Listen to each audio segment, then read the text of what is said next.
Welcome back to CryptoPulse, your go-to channel for clear, research-driven crypto deep dives.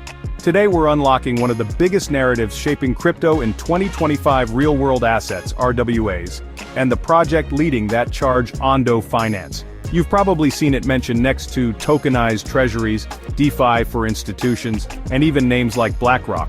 But what is Ondo really building? How does it work? And is this just another trend, or the beginning of a multi-trillion-dollar on-chain financial system? We'll break it all down, including Ondo's core products, how it brings real-world yield to DeFi, the Ondo token's utility and value, who it's competing with, and whether it could become the BlackRock of crypto. Quick note, I do not currently hold any Ondo tokens. This video is for informational purposes only, not financial advice. Always do your own research before investing. Let's dive in.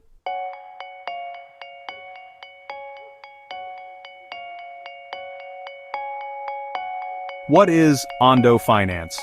Ondo Finance is a decentralized finance protocol focused on one clear goal: bringing real-world assets like US Treasuries and corporate bonds onto the blockchain.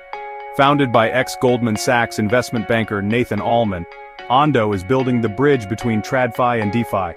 In a world where stablecoins and lending protocols dominate, Ondo offers a new angle: yield from real-world regulated assets, tokenized and accessible on-chain. Unlike most DeFi projects, Ondo isn't about leverage, meme coins, or speculative farming. It's about making on-chain dollars work like real dollars, with stable, transparent, and regulator-friendly yield. Ondo does this through three core products we'll break down next: USDY, OUSG, and Flux Finance. But first, let's talk about the trend Ondo is riding, and why it matters right now.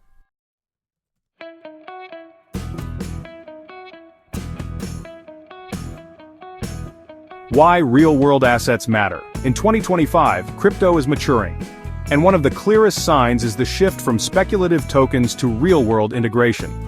That shift is being led by one narrative: real-world assets, or RWAs. RWAs are traditional financial assets, like government bonds, real estate, private credit, or corporate securities, brought on-chain using tokenization. This matters for three reasons. 1. Real yield. During the last DeFi cycle, most protocols relied on unsustainable incentives: inflated APYs, governance tokens with no value, and yield loops. RWAs flip the script. With assets like tokenized treasuries, protocols can offer real, predictable yield based on actual economic activity, not emissions. 2. Institutional compatibility. TradFi firms, from BlackRock to Franklin Templeton, are entering the space, and they're not interested in Ponzi games. They want regulated, compliant, and capital-efficient products. RWAs let institutions tap into blockchain efficiencies without abandoning the assets they understand. 3. Global access to US markets. RWAs open up US financial products, like short-term treasuries, to global investors using DeFi tools. That's a big deal for people in emerging markets looking for dollar stability and non-inflationary yield. Ondo is one of the leaders in this space, offering compliant, tokenized access to real assets via smart contracts.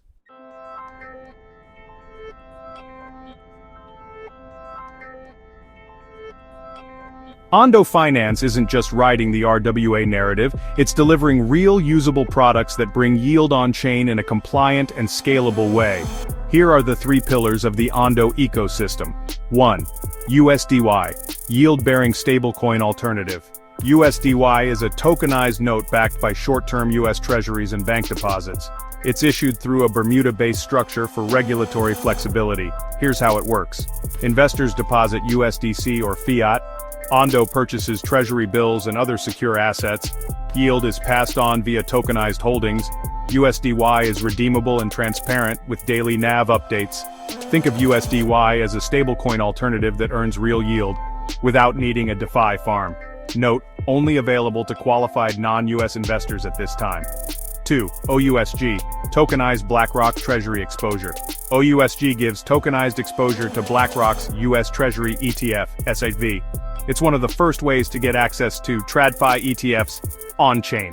Tokenizes real ETF shares, fully backed, verifiable, and auditable, integrates into DeFi protocols via secondary layers.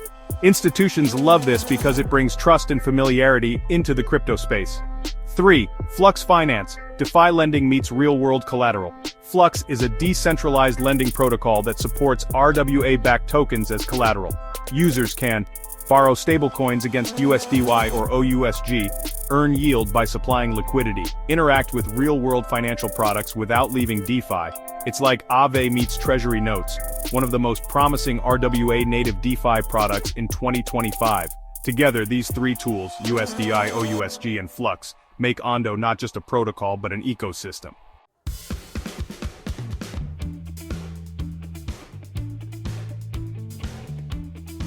So now that you understand the products, let's talk about the actual Ondo token. What is it for? Why does it matter? And does it have value beyond speculation? Let's break it down. What is the Ondo token?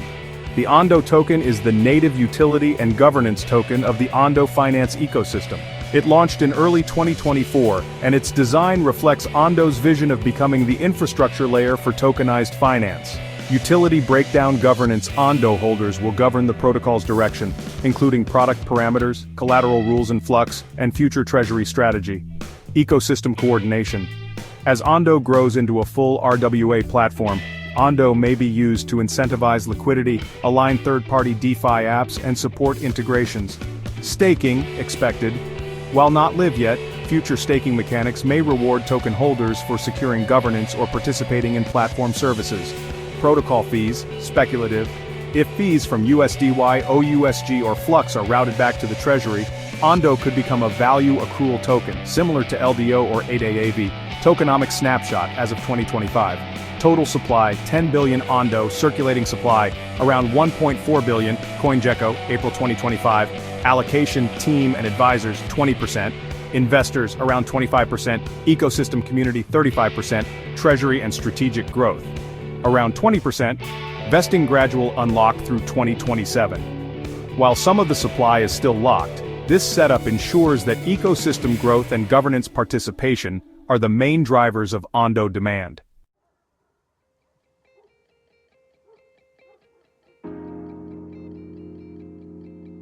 Why institutions are paying attention to Ondo? Ondo isn't just another DeFi startup, it's one of the first RWA protocols to actually attract institutional attention. Here's how it's doing that. First, real institutional alignment. Ondo's flagship product, OUSG, is backed by BlackRock's US Treasury ETF. That's not theoretical. It's a real-world bridge to the biggest asset manager on the planet. This puts Ondo in a different category from most DeFi projects. Compliant issuance, audited holdings, traditional financial structure behind the scenes, and yet, users interact with it on-chain. That's the magic TradFi structure, DeFi access. Second, Flux Finance, backed by the big names. Flux Finance, the lending arm of Ondo's ecosystem, is supported by Circle, the issuer of USDC, Wintermute for market making, Frax Finance, Karpathy, and other DeFi native giants. These integrations matter because they enable real capital efficiency using real-world collateral. Institutions can now borrow stablecoins against US Treasuries without leaving crypto rails. Third, DeFi integrations and TVL growth. Ondo's tokens, USDY and OUSG, are increasingly being added to protocols like Curve, Balancer, Aave, and InstaDApp. In 2025, TVL crossed $400 million, with adoption expanding across multiple chains including Ethereum L1, Solana, and L2S. And with Layer 0 and wormhole integrations, Ondo is building an omni-chain RWA protocol, setting the stage for even bigger adoption.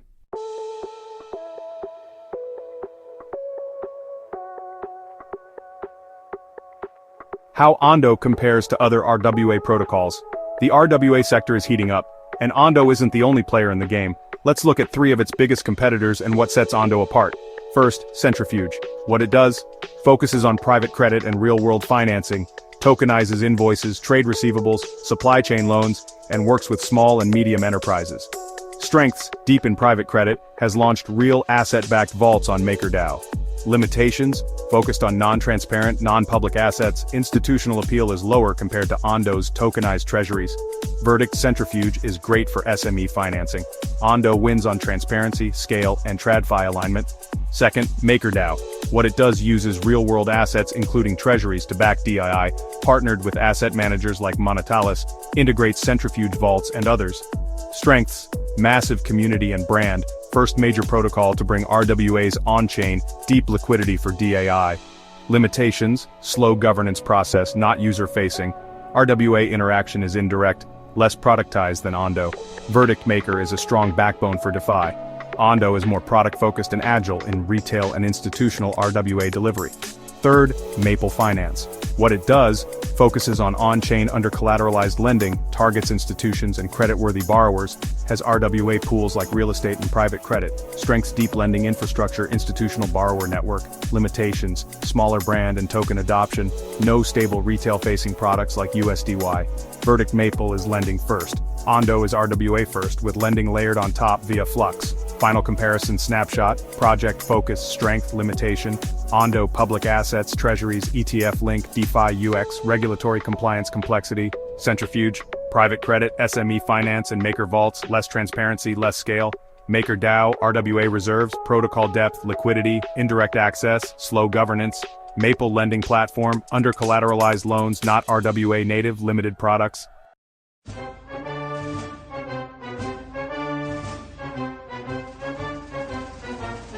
Regulation bull case and Ondo price prediction. Crypto in 2025 is facing a major turning point, and real-world asset protocols like Ondo are at the center of it. Let's start with regulation. Regulatory pressure equals RWA opportunity. Governments are finally embracing tokenization, but they want it done legally and transparently. In the US, the SEC is cracking down on unregistered securities. In the EU, MiCA and DORA frameworks are pushing for regulated crypto financial products. In Asia and the Middle East, jurisdictions are creating sandbox environments to test tokenized finance. This is the perfect environment for Ondo, because USDY and OUSG are structured with compliance in mind. Their Bermuda and institutional frameworks appeal to regulators, and Ondo is positioned as a bridge, not a rebellion.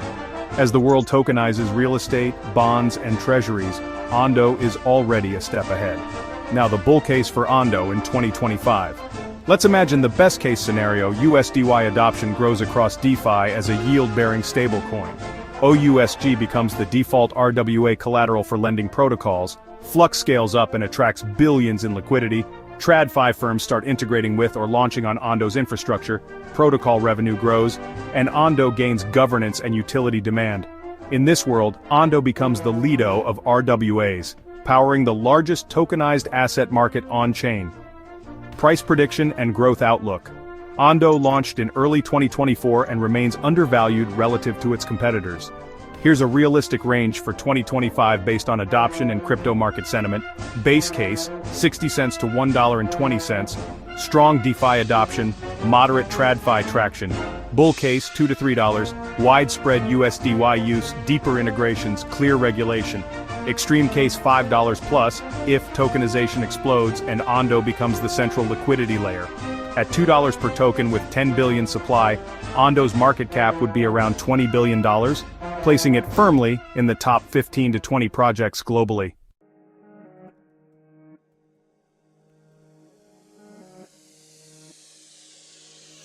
Final verdict. Is Ondo the BlackRock of crypto? So, after all of this, where does Ondo Finance truly stand? Is it just a trend riding the RWA hype, or is it actually building the financial infrastructure for the next trillion-dollar phase of crypto? Here's the truth. Ondo is early, but serious. It's not offering vaporware or unsustainable yield. Its products are transparent, compliant, and real-world backed, and its tokenomics are aligned with long-term adoption. While many crypto projects still build for degens, Ondo is building for institutions, governments, and users who want stable, real-world yield, on-chain. And that's why some call it the BlackRock of crypto. Not because it's there yet, but because it's heading in that direction faster than anyone else. If you're bullish on tokenization, Ondo is one of the most advanced plays in the space. If you're looking for real-world yield, USDY and OUSG are more useful than most stablecoins. And if you're betting on DeFi maturing, Ondo is one of the few tokens with a clear role in that future. So, what do you think? Will Ondo become a foundational RWA protocol, or is there a better tokenized asset project out there? Drop your thoughts in the comments, and if you learned something today, smash that like button, subscribe for more deep dives like this, and share CryptoPulse with a friend looking for more than just hype. We'll see you in the next one.